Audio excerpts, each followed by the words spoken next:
to start. Talking about Yeah, you can wait a guides minute. and rules and lines. You can go. This is me.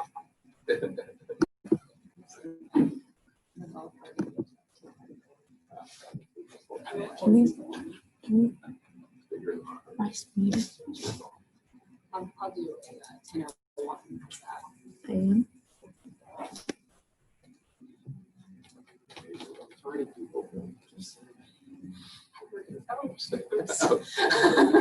I didn't say he's spoken like a true professor.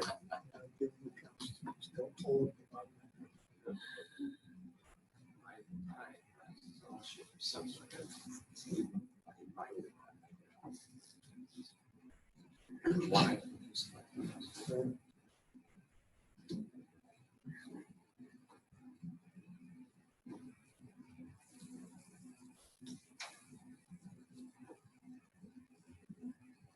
Well, good morning, everyone, and welcome to our South Florida PGA education event operating under the new normal.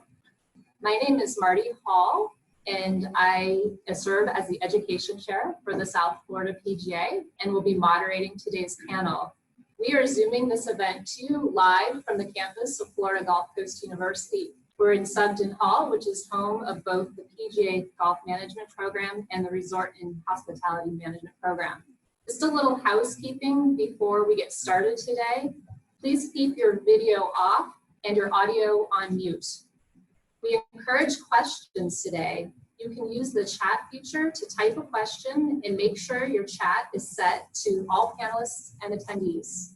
Lastly, please ensure you are in speaker view. Now I would like to introduce our industry leaders that are with us today. We have representatives from both the GCSAA, the CMAA, and the PGA of America. I'll start by introducing Tom Wildenhouse. Tom is the director of golf at the Old Florida Golf Club in Naples, Florida. He recently completed a term serving on the National PGA Board of Control. He currently serves as the president of the South Florida PGA Foundation and is a past president of the South Florida PGA. He is also a member of the South Florida PGA Hall of Fame and recipient of numerous other PGA awards and accolades for his involvement in the association. I'd also like to introduce Darren Davis. Darren is the superintendent of the Old Florida Golf Club in Naples, Florida. He served as the 82nd president of the National GCSAA in 2018 and 2019.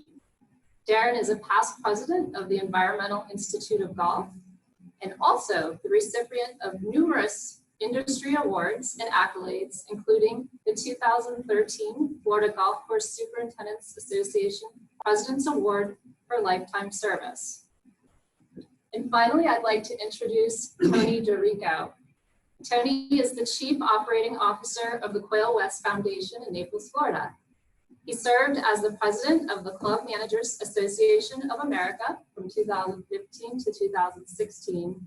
Tony is also the recipient of numerous professional accolades, including being recognized at this past February's CMAA World Conference as the 2019 CMAA Club Executive of the Year. As you all know, our industry, like all industries today, it's gone under a lot of different changes. We've had to make significant adaptations to everything that we do. Everything from how we're managing and leading our teams to how we're engaging our members. We made changes in operational procedures, and we've even managed an unprecedented number of rounds of golf lately. So, gentlemen, I'd like to kick off the event today by throwing out the following question of where are we right now, both operationally at your facilities and as an industry as a whole? Well, Marty, thanks very much for having us here today. I think this is an interesting time for all of us, and it will be beneficial, I think, all of us to share our thoughts and ideas. Hopefully we can create some best practices out of today in addition to what we've already done. But I think for us at Old Florida, I think we are where we are under this new norm with no rakes and single riders. I think we're all a lot more careful, paying attention to our staff, making sure their health is in order. We're all dealing with bottom lines in our facilities that don't quite look like we want them to look. But I think we're all finding a way to adapt to what's going on. I had a conversation just this morning about how well we have adapted when we've been forced to adapt. And to your point, rounds of golf without guest play in most situations, and certainly for us at Old Florida, our rounds have been stronger than ever in the month of May. So I believe that we're all adapting, we're all finding new ways to do things, and I'm not so sure that we won't be continuing to adapt with the months to come. Tony, what are your thoughts? Well, good morning, Good Marty, morning. and thank you for asking me to serve on this panel. And gentlemen, it's an honor to serve here with you, and good morning to the folks viewing in. I do have a couple of additional thoughts to add. Like Tom, our facility, it has been very busy mainly because, and it's a good thing for our industry in my view anyway, I think golf is healthy right now. The game of golf is healthy, which is a really great starting place for us to be. We've all been in the industry a while, and we've seen the fickle health of golf kind of ebb and flow. But golf being healthy right now, I think, is really good for the industry. The other comment that I'd make just generally is that clubs as a whole, I think also are very healthy right now because members tend to view clubs as an extension of their homes. That's always a little industry line we have. And as such, they feel safer in their home and they're going to feel safer in their club. So it's no surprise to me, at least, to see we're very busy in our restaurant right now, very busy at the golf course because people, they just feel safer inside of our gates. But just like Tom, the new normal with single riders, no rigs, don't touch the flagstick, all of those things. We're taking temperatures as people walk in the door. All those things have become kind of our new normal every day, which is what we're here to talk about. But the only other thing that I'd add is that at the onset of this thing, we took a very strong position because we have an at-risk demographic that we serve. So our starting place was telling our members you can expect us to be more conservative in our approach to operating our business than businesses outside the gates, particularly when things started to open back up. All things considered, we've got some economic challenges, but we are coming at it from a really strong position. Yeah, what Tony said about golf being very positively right now, I couldn't agree more. As a 30-year member of GCSAA and somebody that loves the industry and the profession and my job, when people ask how we're doing, how are you doing personally, Darren, I say I'm better than I deserve, because it's really nice to be able to have a working environment as a golf course and to work and to have your job and feel comfortable that you'll keep your job. And it's just it is a good time for golf. And golf's been very, very positive about the situation. Gentlemen, would you almost view that the club environment has become a bit of a safe haven for our members? Yeah, I'll start off. I couldn't agree more with that statement. And Tony made mention that extension of family. I know for our folks that stuck around because their home cities were locked down tighter than Collier County or Florida was locked down. Our folks really viewed it that in that way, Marty. They were very appreciative to be able to have a place to go to get out for their mental health more than anything, because staying at home and being indoors and really not being able to get out was something they just really couldn't fathom. And a lot of folks around the country have had to do that. But I think for us here in Collier County, golf, not only in my view, has always been one of the safest places for us to be. Once you get to the first tee, very easily to socially distance, and very easy for us to adapt our game to, and be able to get out and play. And so I couldn't agree more.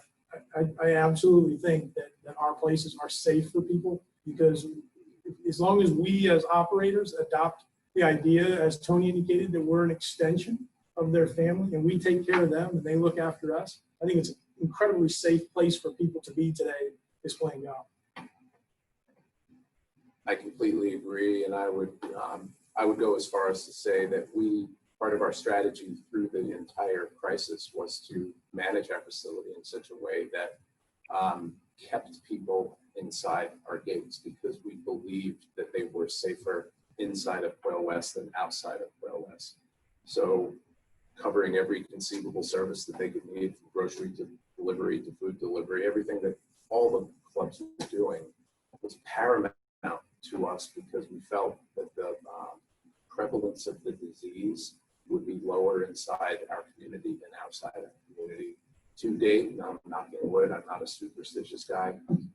We feel very fortunate. We've only had 2 recorded cases within our membership since it started, and 2 recorded cases with staff members since it started. We'd like that to see that good fortune to continue, but as we're reading locally and nationally, there's clearly an uptick on the curve, and we're concerned about that. And we are going to double down on the strategy that we implemented at the onset, which is be intentional about making sure our members have everything that they need to not leave places. Add what Tom said, it's, it's troubling times. You turn the news on and you try to limit the news time. I do. And there are members that were sitting at home watching it. And it's easy to get down, to get depressed, to feel anxiety. But to see our membership in April and May be out there and be happy, they were all happy. There were always happy people, but there was no concern of the race right there or this policy or that policy. They were just happy to be outside playing golf. How challenging has it been for you to retrain staff and members to adjust to the change in the level of service? I mean, after all, we're in the hospitality business. What we do is based on a lot of interaction. We're the type of people that greet our members, hug them, make them feel special when they enter our club properties. How have you managed that situation? I think this runs counter to everything that we all do in this business. As Marty, you said, it's a hospitality industry, and I've always viewed it that way. And so we're always trying to find ways to say yes and not say no. And with these times, we've had to find a way to say no, and then sometimes have to say no again. There's no value added to it with all of this stuff, especially when most of our facilities, at least that I'm aware of, follows Tony's guideline, which is we're going to be super cautious. And so it's been a really, really challenging time for us in our industry to have to say no so many times. But I think training staff has been, it's something. It's different. It's very challenging. And I think, after 2 or 3 weeks, we all get maybe a little complacent, and it's that constant reminder to staff. I was just telling Darren earlier, I sent an email yesterday to our staff at Old Florida in the clubhouse and golf operation that now is not a time to slow down. Now is a time to become more diligent. We're seeing more clubs being affected in Collier County right now. Last information that I found, there were 7 clubs in Collier County that had either partial or full shutdowns because of cases at their facilities. And so I think now's the time for us to really get back in there, be diligent. And that training just comes with repetition. At least that's how I've taken it on. And typical for me, I'll jump in and do it myself as well. And just make sure they see me doing it from time to time, just to be a part of the team. But I think it's challenging because it's so new to all of us to not give that handshake and to that hug and be so welcoming like we want to be. I agree with everything that you just said, and Marty, to your lead in, as hospitality people, we are wired to create togetherness and not separation. And the biggest challenge, top down, in my view, was how can we engage the membership and keep people apart, which is not how we normally think. And every time you come up with a great idea, you're like, oh no, that's not going to work. They'll bring people together. So we had to retrain the way we thought about engagement. Was the first and I think most important thing that we did. And we got very creative with some solutions on how to do that. But the notion of training staff, I think, is particularly challenging because, again, to your point, we're a high-touch industry, okay? High-touch literally and figuratively, and we train people to be high-touch. So to go from high-touch to no-touch required training. And be assured that when things get, normal again, we will have to retrain staff to go from no-touch back to high-touch. And I'm not saying any of my people would do this, but I could easily envision that, oh, I have to clean clubs again, or I have to touch that golf bag again. Anticipate that. I know everybody will respond fabulously, but I'm looking down the road, seeing that as something I know that we are going to have to do to get people thinking back to high touch again. So my agronomy team is generally behind the scenes, but it's the golf course superintendent and my senior staff. I'm very anxious to interact with members at all times. So as Tom knows, I walk through the clubhouse every single morning when I come through. So I'm very, very visible throughout this process, just to make people feel comfortable. I definitely distance myself. I don't walk into the clubhouse as frequently. I make sure they see my hand sanitizer on my cart. Try to touch the boards as little as possible, but interact on the putting green, to be seen, and just to continually face to face with my members has been very important. Tony, you mentioned that you had to be creative and to kind of come up with some new touch points with your members. Has that involved technology, or what types of things that involved? For sure. I don't know what we do. This is not a Forties commercial because I know there's others like it, but I don't know what we would do without platforms like that, because we've had to use Forties, for example. We require members to make reservations to use the fitness facility. We've never done that before. They're limiting the number of participants per hour. They have to reserve a space and they're not permitted in without a reservation. So from that standpoint, we have been able to leverage technology to make sure that we can ensure a standard. We were chatting before the session started. We did use technology to live stream our annual meeting, which also required a special order from the Department of Business Regulation, because we also were governed by Florida Chapter 720, so the HOA also. So that was very useful, and we had many more families participating than we ever would under normal circumstances. But I like the creativity in my team on the engagement side, which did not require technology. In golf, we had a very successful sidewalk pro shop merchandise sale. It was self-serving because toward the end of the season, we wanted to reduce our inventory. And how do you do that without letting people into your golf shop? So we brought them outside. But once again, we used Forties. They had to, we only allowed 6 people per hour to shop.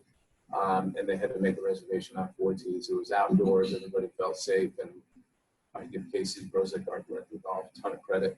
And his team, they did an incredible job executing against some challenging set of circumstances. And overall, it was a success. The members were really happy to be able to for an opportunity. They love to shop in a golf shop, and I'm grateful for that. But to give them that opportunity to do it safely was a big one for us. Marty, I think some of the changes that we've seen, some of that creativity we spoke about has come through the food and beverage operations. The idea that inside of our communities that we have here in Carter County, and most of South Florida, where they're all gated, to be able to deliver groceries, I think is really, really creative. I think some of the other things that I've seen is that some clubs had created meal kits, and they would do an online cooking class. I think that's really, really creative. Again, finding a way to connect with the membership so they don't lose that connection with their club. Online wine tasting and food pairing classes, I've seen those. I think some of that stuff out of the food and beverage operations that I've seen in the industry magazines and whatnot, they've been really creative, and I think will certainly create that connection that we all wanted with our clubs. Fantastic. Are the functional areas in your club operations collaborating and communicating in new and different ways as a result of the pandemic? It was certainly changing how we communicate, where we communicate. So our meetings are all outside, and we arrive early to get the golf course ready, but we have stage entrances into the building. We limit the number of people in the interior space at any time. We do not have time clocks. This thing started right after St. Patrick's Day. That weekend where we really put our thought process and developed a plan. So I was in there that weekend and developed a multi-page document of how my team would react to this. So that document was reviewed by my team, existing agronomy team, as well as asking department heads to look at it, see if I'm missing anything. So that document is actually on my website if someone wanted to look at it. My website's my full name, Darren J. Davis, gcs.com. But a fluid document that has allowed us to put up policies into place that have stayed in place. My senior staff and I meet outside the building weekly, and we've talked about, is it time to lessen something? Can we change something? And the reality is we haven't. We've kept that document that's been in place since March. We still do not have a time clock. I'm less worried about the touch, but it's also the gathering. So we can't have them gathering at the time clock, so we're still operating without a time clock. So the outdoor meetings, my assistant had a great idea several weeks ago. When we come in the morning, the doors are propped open. They arrive soon. They sanitize the doors. They prop them open so staff can flow through. If we need to meet, we meet outside in the open air facility. And we also prop the doors open at midday and at the end of the day. And says, now watch what happens. So midday they come in and they just want to look at the electronic job board, which is inside the air-conditioned space. We said if we put an electronic job board outside in the facility, we wouldn't have to even open that door. So that's really helped us. That's been up for a few weeks now. It's a big 75-inch flat screen. As you know, technology has gotten very cheap, so you can put a large screen, and they're able to control the jobs with their phones and set them up like electronic job board. We've also used it for training. I think we have to throw a YouTube video up and talk about heat exhaustion and different training aspects. Fantastic. I'm going to shift gears to some questions from our awesome audience today. We had one question that was directed at Tony. Tony, have you implemented the PI behavioral assessment to better understand how to manage and communicate with your employees during the crisis? You need some help on PI. Testing. Oh, thank you. No, I have not. Obviously, I didn't know what it was, so my bad. But at this point, your staff's already in place. So I'm a big believer with PI testing. We did it as a national board, and it was really beneficial to understand how 9 board members thought and how they interact. We took it to the level of even communicating with the boardroom, the order that you would communicate to. The PI experts can tell you that. So had it been in place prior to COVID, I bet it would be really interesting to look at those PI results to see how people are reacting to the situation and challenges we're in. I will just add, we went through an exercise, Clifton Strength Finders, is a similar kind of thing that we're in the middle of right now. We just completed an assessment. I planned a retreat for my leadership team this summer, which has been, we're still having it. It's going to look different because we're going to do it at home instead of going away. And I'm going to take them through the results of that assessment in early July. We have another question from John Gardner. Has the responsibility of guiding your respective operations through the current crisis provided you with any opportunities to implement positive changes in your operation that will continue once the crisis has passed? I think without a doubt, this whole thing has strengthened our team concept. I'm a big team guy. Together, everyone achieves more. I love the acronym. What I've seen throughout this is we have to stay positive. So the senior staff is doing the best job to keep everyone energized, excited, and positive. And they see that we care for them. We care for their health. We've had numerous meetings that continue to ongoing to let them know that we care about them as individuals and as team members. So I think that they see how hard we're working to keep them healthy, to keep them employed, to keep them working, to keep income coming in. That's going to pay dividends in the end when this thing eventually goes away. As they'll see the value of working for an employer that cares about them and do a good team. Yeah, John, thanks for the question, because I think that's a really good question. And I agree with Darren 100%. I think we have always tried to get to know our staff on a personal level so that we understand what makes everybody tick. And I think it's super important now that we can read people a little bit differently today. At least I feel like we can. And I think we have come together better. But I would say as far as communication goes, I think Darren and I are in a unique situation since we've worked together for 27 years or something now. We're in a really unique situation. We've seen each other, in really stressful times. We've seen each other in really good times. And, most of the time it's extended good times. And now all of a sudden we find ourselves in a situation where we don't have a playbook for anything. But I think all of those years has really built a foundation for us we know we can bounce ideas off of someone and not be judged. We know that there's a confidence level in what the other person is going to do and how they're going to respond because of the number of years. So I don't know that anything with Darren and I has necessarily changed in our communication. What I'm feeling out of the whole thing is that all these years of working together, all of that work that we've done together to communicate better, to work together, to provide a great product for our membership and a great environment for our membership, I think all of that work just made the communication that much easier for us because of the time spent together. I would agree 100% with his assessment of getting to know the people and caring for the people. Our decisions at Old Florida have always included our staff. You know, it's not only about the members and their guests and their families, but it's always included the staff. It is the first item we talk about. How's the staff going to feel if we do this? And we get that, and then we move on to the next step. So I think Darren's hit it spot on. I could not agree more with my fellow panelists on that, their initial response to that question. I would add one thing. I was really proud of my team and my community for coming together and thinking about people who were much more disadvantaged than we were through the crisis. And it was gratifying to witness my staff and our membership working together to really make an impact with first responders, the hospital workers, and I couldn't help but think to myself that it shouldn't. I know that our membership is philanthropically minded and wired, and I know my staff are a collection of big-hearted people. But it shouldn't take a crisis to put us into action to really make sure that we are sharing with people that that are in positions of need. And I'll give you just two quick examples. Because our food delivery was very robust, but it also was spinning off. It was unpredictable, so we had to overproduce every day.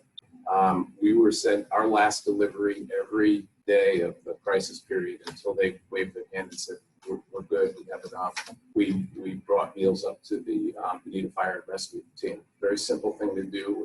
It was literally a 15-minute task for one person. Our membership on several occasions supported an effort for us to deliver meals to the COVID ward in the emergency room down at NCH.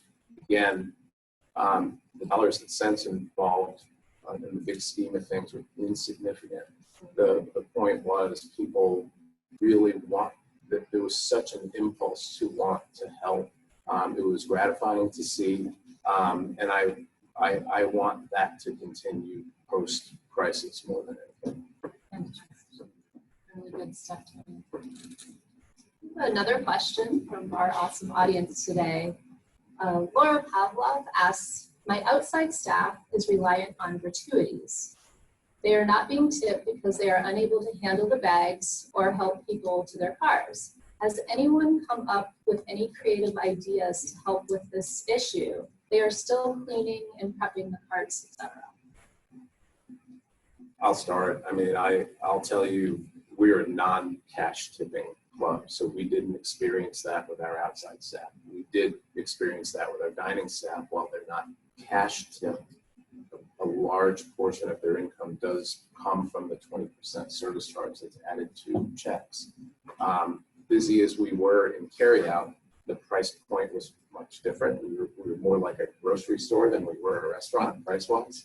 So we weren't spinning off the gratuities, and we anticipated that, and I'm so proud of my board for agreeing to this. But and I remember having the conversation, telling them that it seems insignificant now, but this is going to be one of those defining moments for us as an organization. We're either going to make a commitment to keep our staff whole or we're not. And that means grossing up tipped employees. So it costs money. The members pay for it. They're either paying for it out of their pocket or they're paying for it, with their monthly bill. But I am proud of our board for doing that. We did gross up our tipped staff because we made the commitment to keep them whole throughout the duration of the crisis. some of the things that I've seen through the industry has been at some of the more public or resort type facilities. I have seen where they have added a little bit of extra to the cart fee or the fee to play at a particular facility per day. That fee goes into that additional fee goes into a pot for those people that are tipped employees, whether it was food and beverage or whether it was outside operations. Some of the private facilities have just put in what you might, a gratuity built in for the month. The one club that I was in contact with, it was in April. They just did it for April. I don't remember the amount of money, but every member was billed a certain amount of money, and that went to the tipped employees at the facility. So those are two ideas that I did see as I was looking around for thoughts. Gentlemen, all these changes are happening. Which ones do you think will endure in a positive way as we move out of the pandemic eventually? Which ones will remain? Well, hopefully it's not the single cart. From a golf course superintendent's perspective, I agree. How about those bunker rakes? Bunkers are fine. They actually, it hasn't been an issue for us because it's less sun on the handles over the summer and we're not picking them up and our play is low. But, in the winter golf season, our biggest challenges from the agronomy side are traffic and water management. Because, Mother Nature turns off the liquid gold right in October 1. And so water management and cart traffic. So it certainly happened at a good time that we're slowing down play, but I would looking forward to a high winter season play with single carts. I don't know that I've really sat back yet, Marty, to be honest with you, to evaluate what could stay. I still feel like although the information and the decision making is a little slower today, and I think what took place in Florida on Friday is an example of what took place almost every day, every other day. Decisions were being made, Tony, as you mentioned early on, hourly. We're making policies and procedures of how we're going to respond to this. I haven't really stopped yet to evaluate what I think will stay in place. There's something good will come out of it. I just haven't slowed down enough. We'll just continue to evaluate, how's our staff doing? Are they healthy? What are our touch points? Are we cleaning them? Are we communicating with our membership enough? Personal sanitation, certainly, we're all going to be on all our minds. And we run a very clean operation on our side. We always sanitize it. You see the hand washing and the blessings to maybe shake hands. But I think it's personal sanitation. I agree with that. And it shouldn't have, people who know me know I'm a germaphobe on my best day. It shouldn't take a global pandemic to make people wash their hands. I'm hopeful that, I agree with Darren, I hope that new normal stays, this aware thing that is intimately known for a long time and I struggle with a little bit. And but on the operations side, on the services side, I think it's little things like, I don't think there'll ever be a time when we're not delivering food and groceries again, because I think that we've gotten people so used to that service that I'm not going to be the guy that takes it away. I can assure you of that. I'm going to find a way to keep offering that service because I think it's important. I'm all about bringing people together, and I want them to be at the club as much as possible. But I also know that the convenience of having an outstanding meal delivered to your door or limited grocery menu, that's something that people will always find value in, and we're going to keep that. Another great question from the audience today. Bob Kelly is asking, how are your clubs looking at golf/club events scheduled for the fall? Member guests, welcome back parties, etc. Well, I'll start if you don't mind. I think everybody's thinking about them the same thing. I think we want to think of them as they normally are, but we have to think of them as they likely are. And that includes an easy to implement contingency plan. I think it's fair to assume, at least I'm operating under the assumption, that there will be a capacity restriction in place through the remainder of the calendar year. I don't think there's any question about that. And there will be a social distancing standard in place throughout the remainder of the calendar So when you take those two things into consideration, that is going to govern how we do events. So we need to get creative about limiting everything from limiting participation to leveraging outdoor spaces. We're fortunate. We have beautiful outdoor spaces that we can use. They're not fun to be in July and August, but they're lovely to be in, November through May. And I think we just have to think differently about, I'll go right to our signature event of the year, as I'm sure it is in your club, the invitationals. I don't see a scenario that has us having a gala on Saturday night, because that's a 400-person event, and we don't have a facility large enough to do 400 people at 50% of the space. So we're going to have to get creative about how we engage the participants. And again, we're going to make it special and memorable and best in class like it always is. It's just going to look different. Yeah, that's been my project. Actually, looking forward was this past week. Looking forward as to guest play, 50% capacity. And so I'm right in the middle of it now, trying to figure out what those events are going to look like for us at Old Florida. We don't have even as small as our dining facilities are, at 50% capacity, it will not accommodate our member guest invitational. Even for lunch, we won't. So the possibility for us, and something that's run through my mind, is kind of temporary places where we put up a nice tent or something like that. Those ideas I've had to think about that for the first time. We just don't have the space for a normal day's activity to go at 50% with our dining space. So I think it's still pretty fluid for me, but we are starting to look ahead. Gentlemen, so this has been a great time for our teams to come together and look at these challenges and come up with creative solutions. Do you have any fun examples of where your team members have helped you navigate this and come up with some great ideas?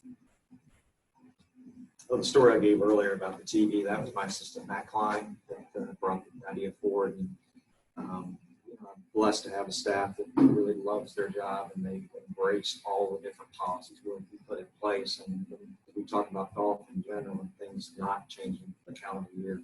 Same on our side and our staff. And we're very cautious that we do not want to have anyone test positive at all possible. Many of us could get it, of course, but we're doing our most effort we can to make sure nobody does. And I see it increasing. I've actually began taking temperatures every morning. I didn't at first. I just asked, how are you feeling? And I got a verbal response. It's okay. It's just a little sensitive to put a thermometer in someone's face, and how are they going to feel?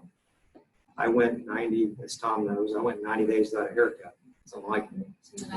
When I walked in for my first haircut, I had anxiety because she didn't communicate with me what's going to happen. And the door was locked when I got there, and I could see people inside, and she came out and unlocked the door with a thermometer gun in her hand and said, okay. And it was okay. I was okay with that. It actually put me at ease. And I looked in, and the 3 people cutting hair had masks on. And people getting their haircut had masks on. And it's the new norm. So if anything, we're actually increasing our precautions with taking temperatures. I've got an order in for some neck gaiters now for my staff that will, or sometimes it's hard to keep you away 6 feet. You've got a very physical project that you need more than one person. So the new norm now is you need yourself protected if you're within 6 feet. If there's a time you have to be within 6 feet. So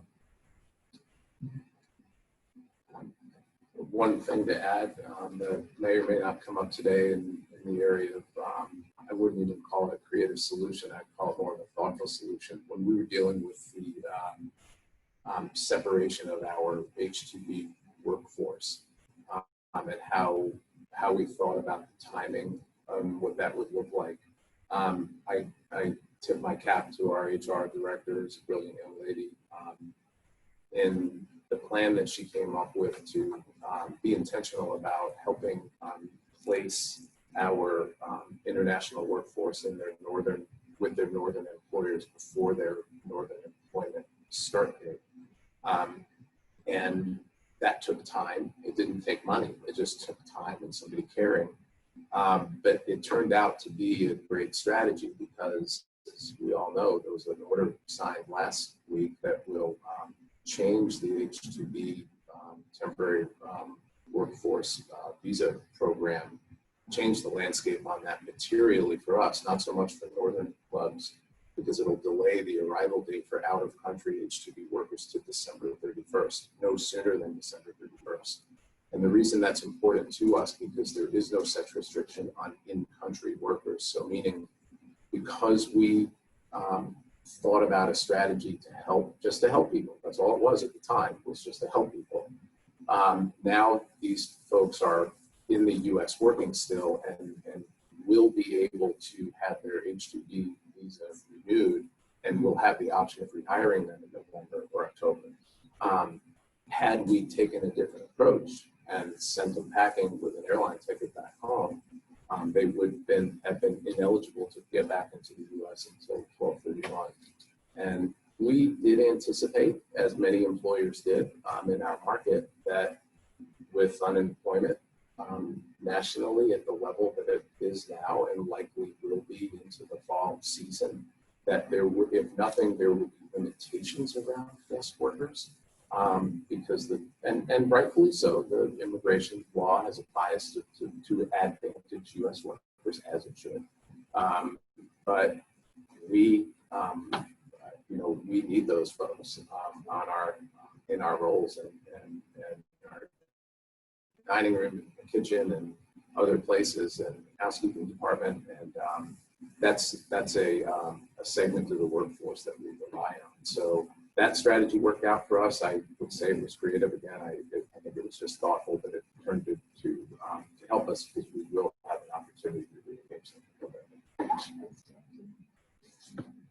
We have another wonderful question from Eric Nielsen. He states, the panel mentioned saying no more often than before.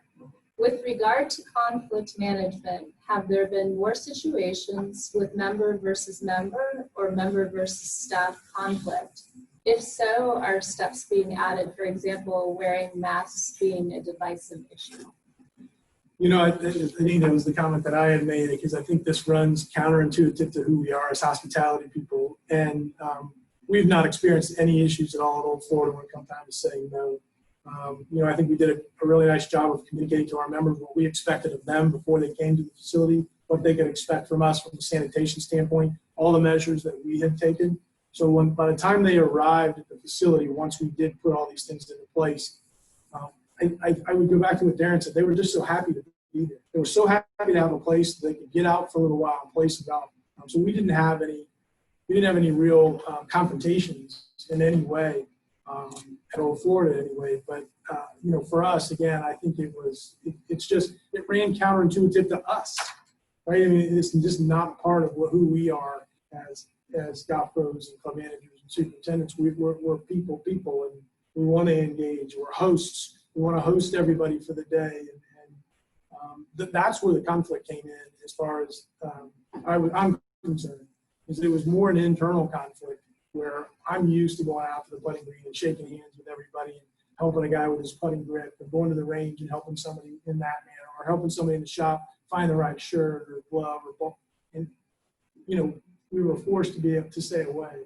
So the no's were, I'm sorry, we're not allowed to have guest play. And we're doing that to protect everyone here, because if then one person gets infected, it's going to affect the way that we operate, and possibly if we operate.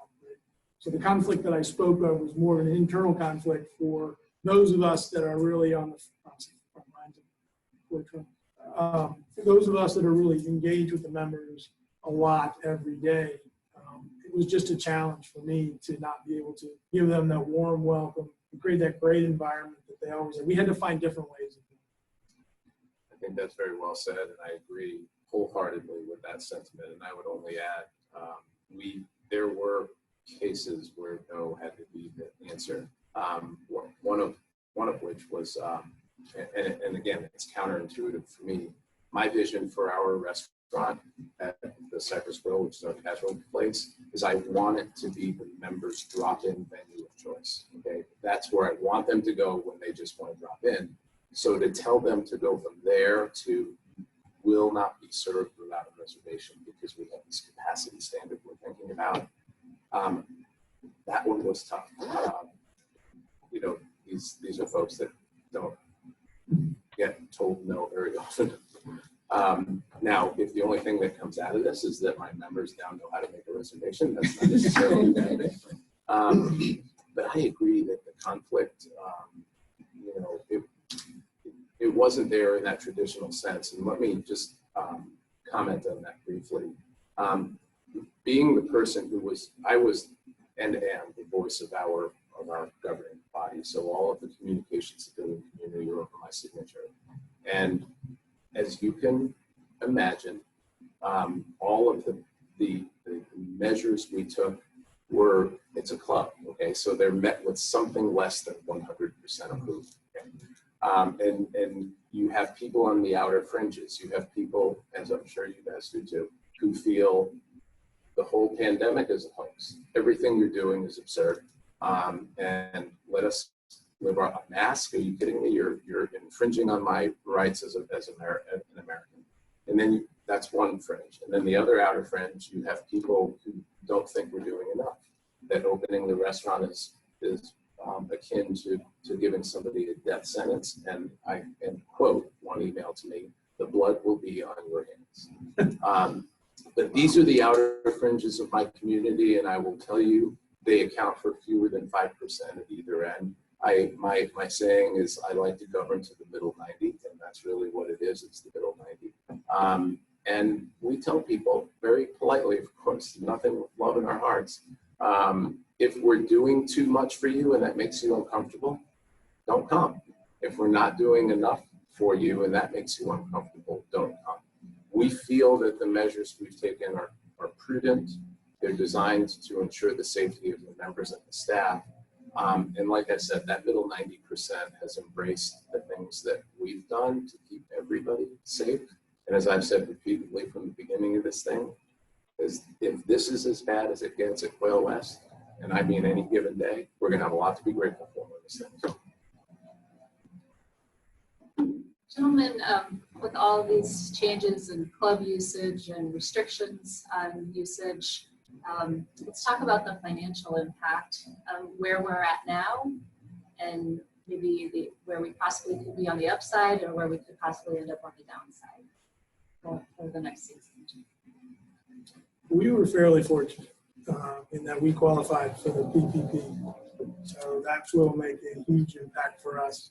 I think another benefit for us at Old Florida is our membership is extremely seasonal. And I think we don't rely so much on guest revenue in the summertime as a driver for revenue. We get all of our revenue through those core months that we all know about. And so for us, the PPP is going to be a huge benefit to us. We did keep our employees employed. We did pay them during the month of April when we shut down the restaurants. And it will come in handy for us. But, you know, again, I think for us, we don't rely on a ton of revenue in the summer months to help us to get by. But with the increase of play that we've seen in May and June, those months being more than normal, it has more than made up for the lack of the guest play. So in a sense, if it continues for another month or so, Old Florida will be, you know, I don't want to be too bold to say we're going to break even, but I feel like that's where we're headed if we can get a few things to go our way. It has certainly been, it hasn't been until recently that I've been able to be comfortable enough to say that out loud. But I think the payroll protection plan is going to make a difference for Old Florida. And I know not everybody was eligible for that, but for the first time in our time, being for profit, that, you know, is paying some dividends for us. We've always acted as though we're breaking even every year, but the for-profit corporation has certainly made a difference for us right now. We too qualify for the PPP loan, and that'll help us out quite a bit. And the other side is we're not immune to the economic realities of what this pandemic is doing. And, you know, to know the club business is to know that there's only two profitable dollars that ever walk in the door: a guest fee and a dues dollar. Everything else costs money, and we got dues, and we were able to build dues. We built dues. Most of our members pay annually, so that was a good thing. Guest fees are off the table for the foreseeable future. That did impact us, and unlike Tom at Quail West, the increase in golf, which was substantial, was all member play. And because most of our golf is member cart play, not our cart, but their carts, that did not necessarily spin off any additional revenue. So that activity came at a little bit of a cost. All things considered, we have a couple of different forecast models that we're looking at.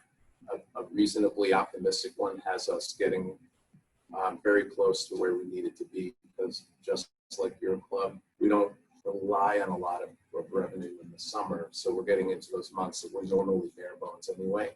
And then we've got a doomsday scenario, which has this thing like never going away. And that was pretty ugly, but we have to, face both possibilities. My gut tells me we're going to land somewhere in the middle, hopefully more toward the optimistic scenario. But all things considered, I'm very proud of my team for the adjustments that they've made, and particularly in the area of discretionary spending on the operating side. We took a proactive, or I'll say preemptive measure by freezing our capital expenditures about 6 weeks ago. And not gone forever, but just we froze capital spending to preserve cash till we had a clearer line of sight on what our cash forecast was going to look like. And now every month we're releasing a little bit at a time. Funding we've already committed to, but it was just a matter of we had to pump the brakes just to make sure from a cash standpoint where we are where we need to. Tony, did you mention, do your members have private cards? Yes. Or, Yes. sorry. I'm with you. Yeah. And Tom, are you had a couple comments in the comments section here about are you a no tea time facility? Correct. So I guess one issue though is that a no tea time facility on the East Coast has decided to enforce tea times so that they can anticipate the arrival and I guess have the proper procedures in place. Any thoughts on that? Well, I'm going to let Darren bring that up at the next board meeting, the matter of having tea times.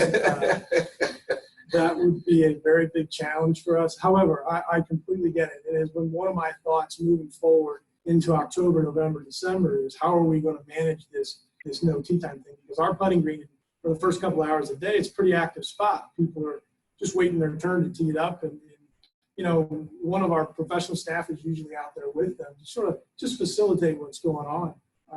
But it is something that has crossed my mind. I haven't talked to Darren about bringing it up yet, but I think he just figured it out. But no, I think it's a really valid point. So far for us, I can't say that it was great. What has taken place in April and May hasn't been great. They haven't been great about socially distancing. They haven't been great about not huddling on the putting green.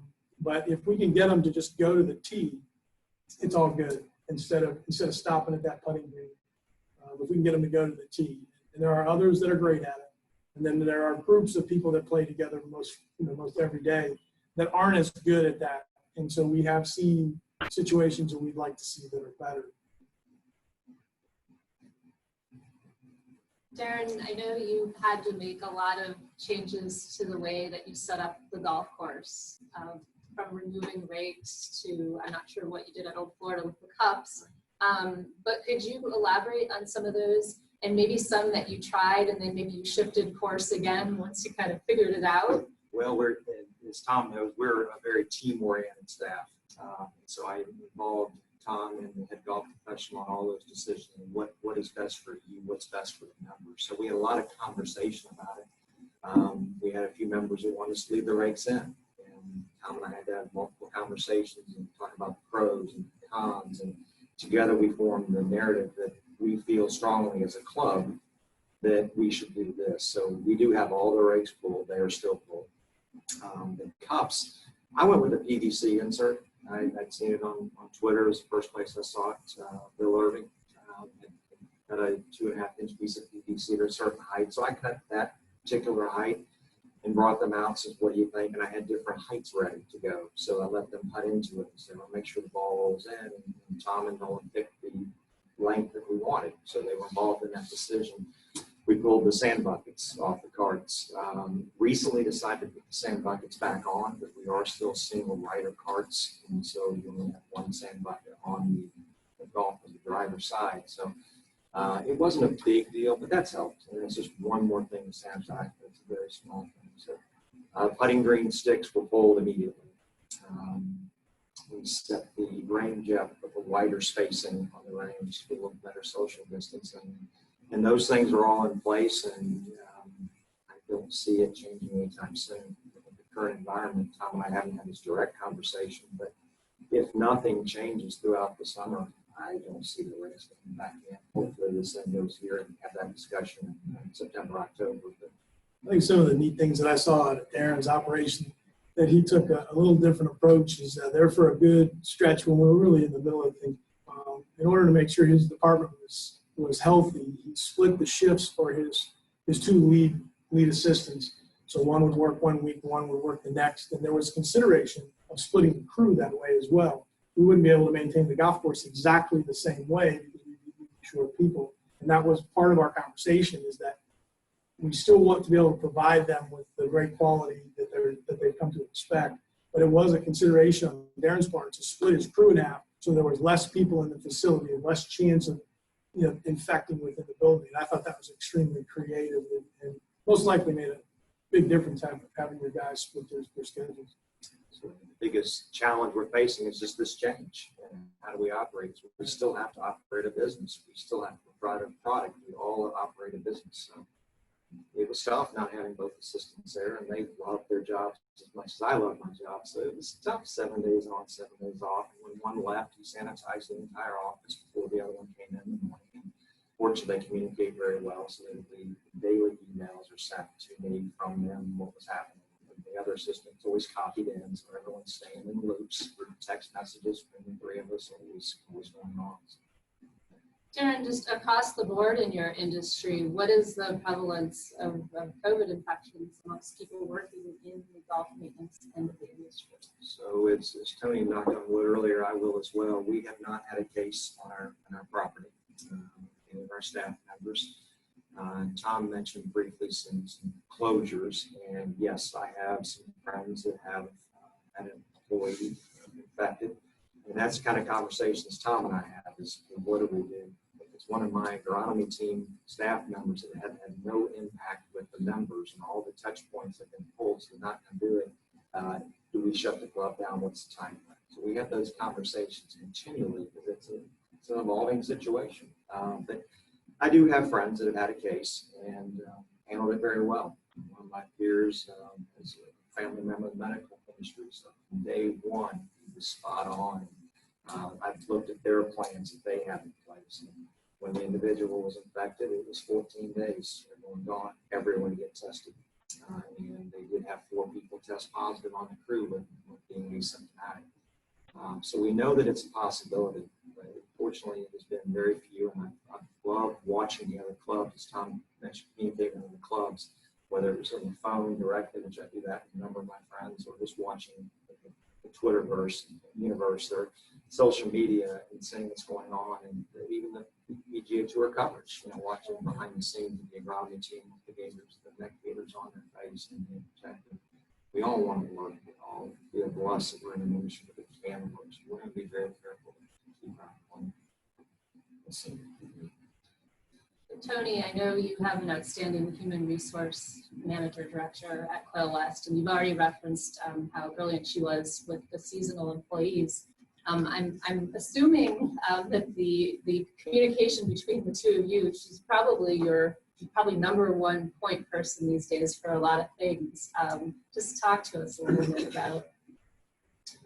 So she actually had a baby recently, baby Jace. So she was on maternity leave. She is working from home. She just returned on site 2 days a week now after a little bit of maternity leave. But no, you're absolutely correct.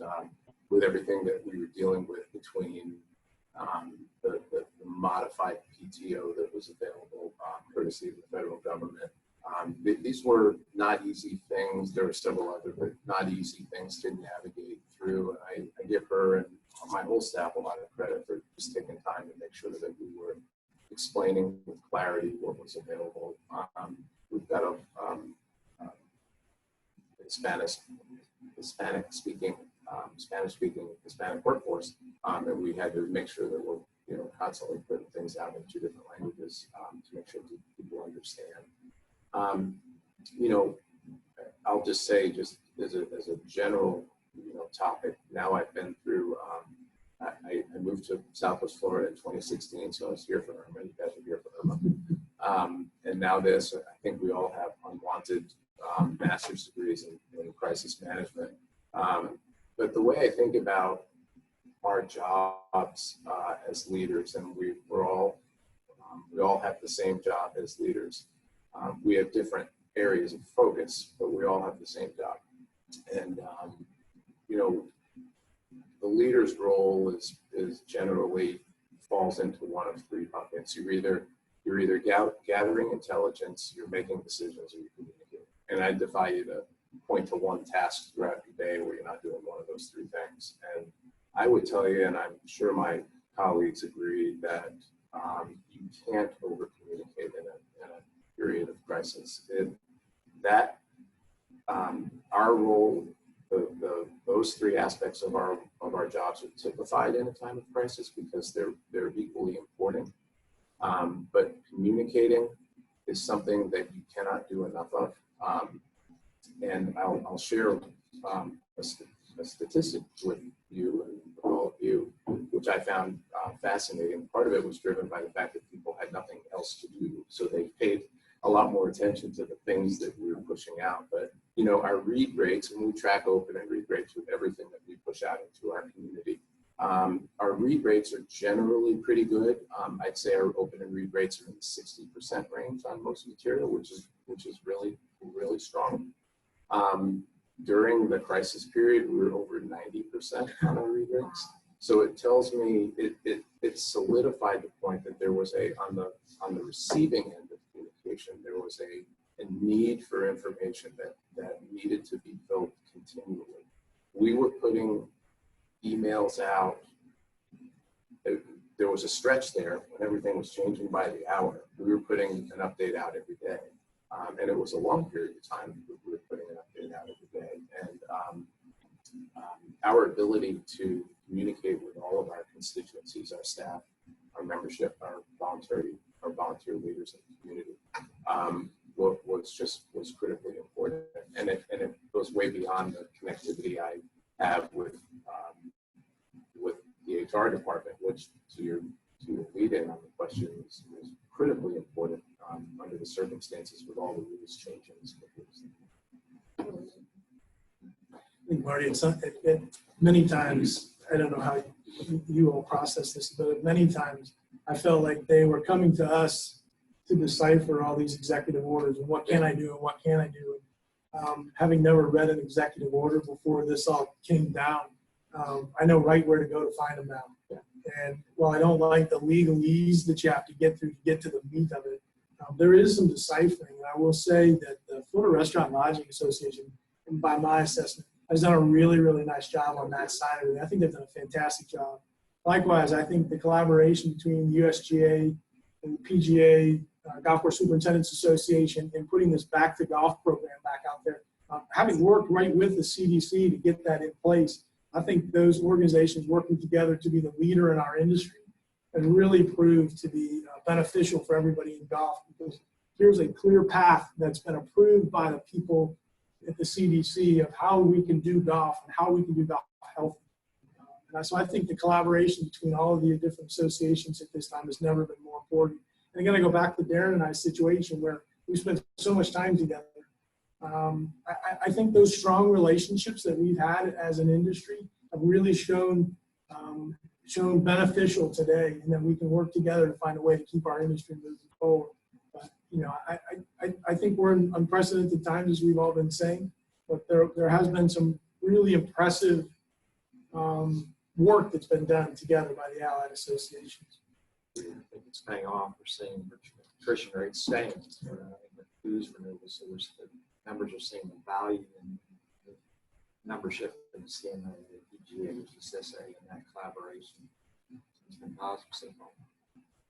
And get the help from, for example, from our section office, to get the help of deciphering the orders around who can play golf and when you can play golf, and you know, because they're not all that clear about when and where people can play and what's the musts and what's the option for the club. You know, So to get from our section office, to be able to get that, they've got a direct line in there and they can call the governor's office and go, what do you mean by, and that was extremely helpful. I relied on that tremendously as we would go into our discussions about what was important for us to do.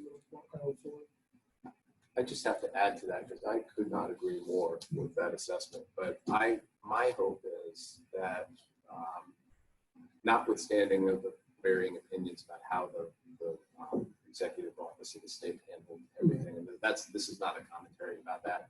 My hope is that the next time there's a crisis, they come to the industry first before drafting the order, or at least run, because for us to go back and say, what do you mean by this? It's not very clear. And to your point, your section had a clean line to the governor's office. They got clarity right away, and it was so helpful. My hope that they're going to be a little more proactive about that in the future, because they're. I know I can't speak for I can speak for my association. I know they would be more than willing to offer it at best to help making sure that these orders are clear in the future. They don't require this interpretation. Friday's order is a good example. The Restaurant Lodging Association came right out with an interpretation, which was helpful because the order itself lacked clarity. So in the fall, we obviously anticipate our members coming back to their safe haven. How are we thinking about handling the fact that they're coming from all different parts of the country, some areas which might have a higher infection rate of COVID cases? Have we thought about that process? I'm hopeful there's going to be some state guidelines on that are going to be clear. And we got a lot to do, and being the quarantine police shouldn't be among them. It's not something we could possibly administer with any degree of effectiveness. And I don't know that our members want us spending time and resources on that. So I'm hopeful that there's clarity on where quarantine requirements are going to come from, and that more importantly, that members willingly follow them. Just to that end, I'll just throw it out there, and I'm happy to share. We adopted this summer, and it was through input from our department directors. We had to get a policy in place that governs staff travel for the summer. Guess what? Vacation time in Florida. And we had to put some boundaries around. We can't prevent people from going anywhere, but we can tell people what the expected protocol is upon their returns. And I think we're going to take a similar posture with our members in the fall. We can police our staff a lot easier than we can police our members. So we're looking for clarity, and then some self-policing. Yeah, I'd be interested in hearing what you all decide to do, Tony, because I think that one's been put on my radar one day last week as I made all the calls, as I said. Yep.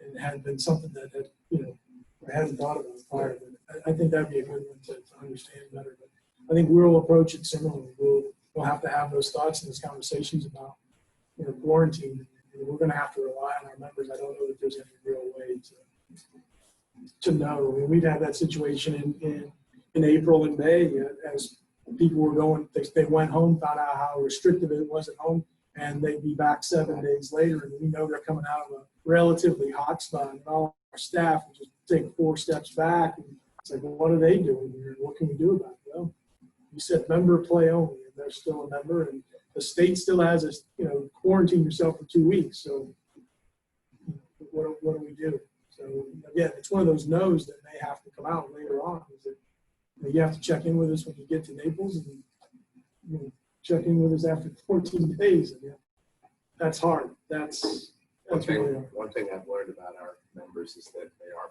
pretty good. They may not be great about policing themselves. They're pretty good about policing others. Though. Very true. Very true. We came up with a new term this year because we got an unusual amount of reports from people's homes reporting, we'll just call it unusual activity on the golf course after hours. Okay, so it could be kids just out driving. It could be people just taking a bike ride on the cart path. It could be, a husband and wife just going out and playing 3 or 4 holes. And my response was, that goes on all the time. What's different is you're sitting on your lanai at night instead of out in a restaurant, and you're seeing people doing this stuff. Yeah. So the term we came up with was lanai rangers. We have a whole fleet of lanai rangers now that and they're really good about reporting each other. So gentlemen, as leaders at both your facility and within industry, what are just some general reflections on leadership that you've had lately during such a challenging time to be a leader? I'd say my service to GCSAA was tremendous personal and professional growth, and to be involved with professionals and all the different associations interacting with the Tony Ricos of the world and all the different leaders and seeing intelligence in the collaboration. So that's through this process when I've had a concern or an issue, is pick up the phone. As Tony mentioned that document. And there's this, I have to have a copy of that document. We're currently looking at that as well. But that's what's great about this industry. All facets of it is we communicate. And we may be competitors for the membership, but we're also the best friends and helping each other out. It's good. I would just add a few thoughts on that, if I could. You know, I can tell just by listening to these guys, we have something in common, that we're that we lead with our hearts, and we're servant leaders in general, and as such, we, you know, very much staff focus. And you know, there's an old adage in the industry, you know, who's the most important person in the building or at your facility, and some people will tell you the member's the most important person in the facility. I was trained to think that your staff is the most important people in the facility, because they are the ones that are, you know, creating the experiences for the member. Of course, the members are important, but staff is the most important people on the grounds. And through a time of crisis where the member's expectation is that they're cared for, there is no better way to do that than to make sure you care for your employees. Because people can't care for others if they're not cared for. And that is the leadership philosophy that I adopted a long time ago. I'm like the blind squirrel that finds a nut occasionally. It happened to work very well through a crisis period. And now I believe that that's, you know, it's obviously one that I'm, you know, going to stick with. Telling the story, and Tom sort of a dozen times, but Tony just made a point to hit home with me. And my first day of turf school, the trained professor, Dr. Dulitz, we walk in as eager 24 students. He doesn't even look at the students. He walks straight to the chalkboard. So I'm dating myself. Takes a piece of chalk and draws a circle. So I'll do a short version of the story, but he continues and he draws a small triangle in the bottom of the circle, and a slice of a pie. And he still makes his weight, which to me seemed like a half hour. It's probably 3 minutes. But in the large portion of the circle, he writes the word people. And on the bottom part, which is about 10%, he writes the word turf. So whether it's a golf course superintendent, a club manager, or a PGA professional, you can hear, I think we all feel the same way, that the job is really 90% people, 10% what your personal trait is. So if you keep your staff happy, and in my situation, all our situations, your staff and your membership happy, the turf's got to be there. The club fitting has to be there. But if you keep the people happy and making you look good and people employing you, most likely be successful in this business. I think what I've seen a couple of times in Naples area is, unfortunately, that I've seen where, you know, to Tony's point about, and Darren's point about taking care of our staff, taking care of people, look at them as people first in this time. You got to remember, they were scared during all of this stuff too. They were unsure about coming to work too, you know, and yet the members still, hey, can I still go play golf? They're still pressing us to stay open. But I've seen a couple of situations with this whole thing where certain organizations have put people before profits. And I think sooner or later, the profits are going to go away, because I've also believed that the biggest asset that any club can have is its employees, because they do create that environment. They do make those connections with members. You know, really common in our industry, especially in the private side, You know, members rarely have to order a beverage when they go to sit down. You know, the person that wants a wet towel in their golf cart generally always has the wet towel in the golf cart. You don't do it for everyone, but you know that's what part of their procedure. Those are the things that make a facility a little bit more personal and special to these people that are members. And so I've always believed that you have to put the people first and the profits will follow. My final question for you today, as an educator here at FGCU that mentors young people coming into the industry, certainly this is a very difficult entry time for our recent graduates. What type of advice would you give to those young people right now as they start their careers? Well, I'd start with a word of encouragement and tell any student there's never been a better time to work in hospitality. It's a vibrant industry. It's not going anywhere. The demand for professionals in our industry will outlive all of us, and certainly all of them.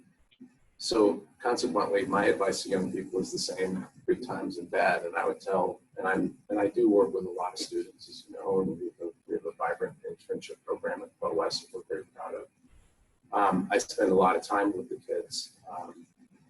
I know that engagement from senior management is very important to them as interns, and I invest time in my program because I want them to have great experience, but it's also self-serving because I want a recruiting advantage as well. And that too has worked out quite nicely for us, and thank you for producing such great young men and women in our field.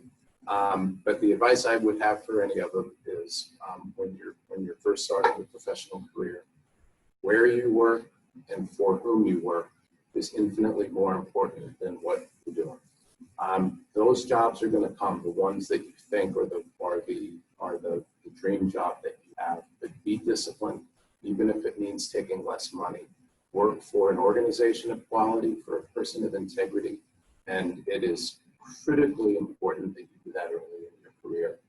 Because if you are disciplined about it early, I think you'll find that your opportunities that you have in your future are going to far out exceed or outweigh any sacrifices you made on the front end by taking less money or maybe not having the title that you want. Where you work, for whom you work is more important than what you do. Agree. I think that if any young person coming into our industry, they should be excited because we have seen golf come to the forefront just a little more. You know, unfortunately, because people didn't have anything more to do, so they've reconnected with the game of golf, right? So I think that's a good thing. It's a positive thing for the whole industry, and I think that I agree completely about who you work for. Go to work for somebody that's going to invest in you, that has a track record of investing in their young people that help you make you better. I can promise you that if you go to work for a Darren Davis, you're going to get as good an education as you can ever get, and two, you're going to understand what it's like to be passionate about your business. I'm sure working for Tony would be exactly the same thing. The really good people just have a way of pulling you in, giving you just what you need, and also giving you that excitement, that passion for what it is that you're doing. And that's going to set the bedrock for how you can grow moving forward. So I agree. Don't worry too much about the title that you may have. Just make sure that you get in the family tree of somebody that's really got a great family tree. Well said, those gentlemen. I would take a step back and talk about already in the industry.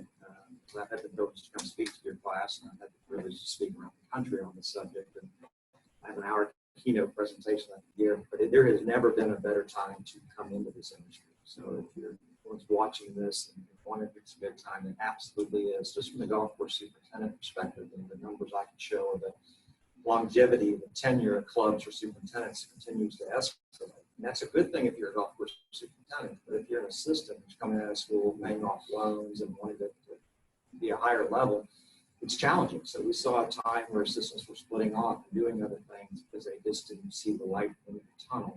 And what I encourage students that I've talked to, potential students, is there's never been a time better, because as people my age and older start to retire, you're going to have the pick of the litter of those jobs like you did when I came out of school.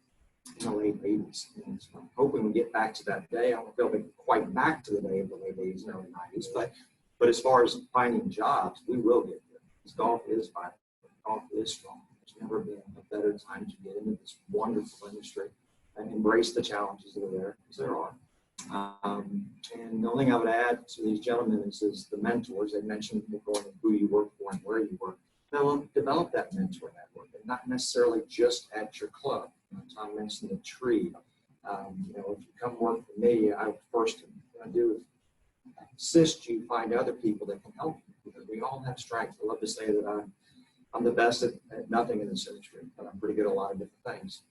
There's other individuals that are excellent at certain qualities. So developing that team that you can come to will help you. And, when they interviewed me in Old Florida, they were looking at a 24-year-old kid that said, well, how could you possibly do this job? And I remember my answer clearly. I may not have all the answers, but I have a network of people that I can call on, such as International, and a couple name drops that they can help me when I need it.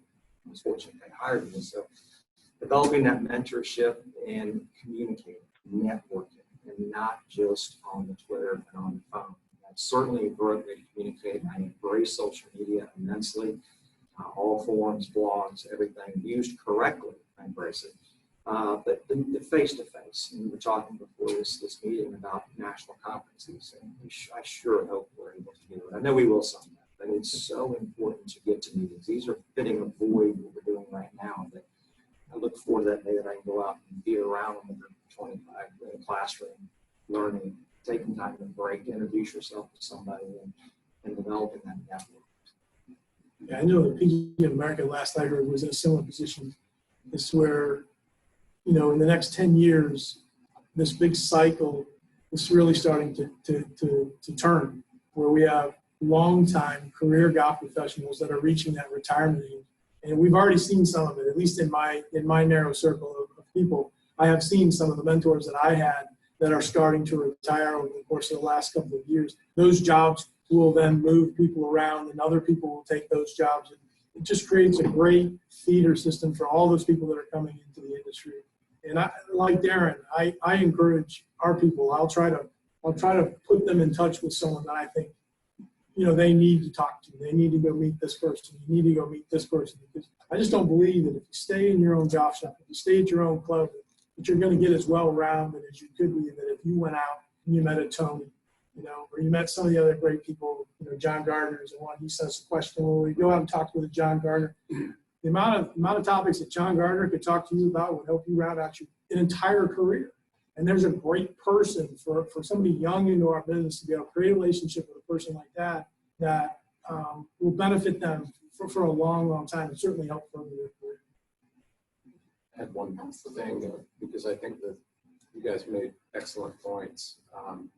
And as I was sitting here listening to you speak, I was also reminded of the fact it's important, I think, to tell students and people coming into the industry today, if you aspire to be a general manager, and you may or may not, because trust me when I tell you, the people look at my job and they go, there's not enough money in the world. But the great news today is that candidates for the GM role are coming from everywhere. And there was a time, and it wasn't too long ago, and I think it was an incorrect industry posture, but the traditional path to the GM's office was through food and beverage. And too many brilliant young hospitality people came out, they put their foot in the water in F&B and hated it, or they got overworked and underpaid and they went and did something else. The good news is, and I can point to, as you guys can, half a dozen examples in Naples alone of GMs that are golf professionals, superintendents, CFOs, athletic directors. They're really coming from everywhere. And that's a credit to, I think, the education we're offering, which is more of a generalist approach rather than a specialist. And I think it's a credit to the industry that we've recognized that was a kind of a foolish position to take to begin with, to believe and assume that the path to the GM's office was through the dining room. And the fact that there's opportunities across the entire segment of the industry. You pick a department head, And I can show you an example of somebody who's serving as a general manager in this country somewhere, who came from virtually every department in a club or hospitality business. So the overall underlying theme, I think, again, Darren said it, I said it, Tom said it, it's never been a better time. Gentlemen, fantastic today, fantastic content. I know I'm certainly feeling optimistic about us all getting through this pandemic with so many leaders such as yourself who can help us navigate, help keep our optimism going and work our way through this. And certainly I think our industries are stronger than ever if we look at the big picture and are a tremendous opportunity. I just want to thank everyone in the South Florida PGA that took the time to join us for our education seminar today. This has been fantastic. Thank you for your questions. And I know that all of our panelists are certainly willing, if you'd like to follow up with them by using their email address, if you have a question for any one of them. I know them all pretty well, and I know they would be very receptive to your outreach. So again, I just want to thank you, Tony, Thank you. Tom, Darren, for all your time and sharing your expertise, and most importantly, your passion for the industry.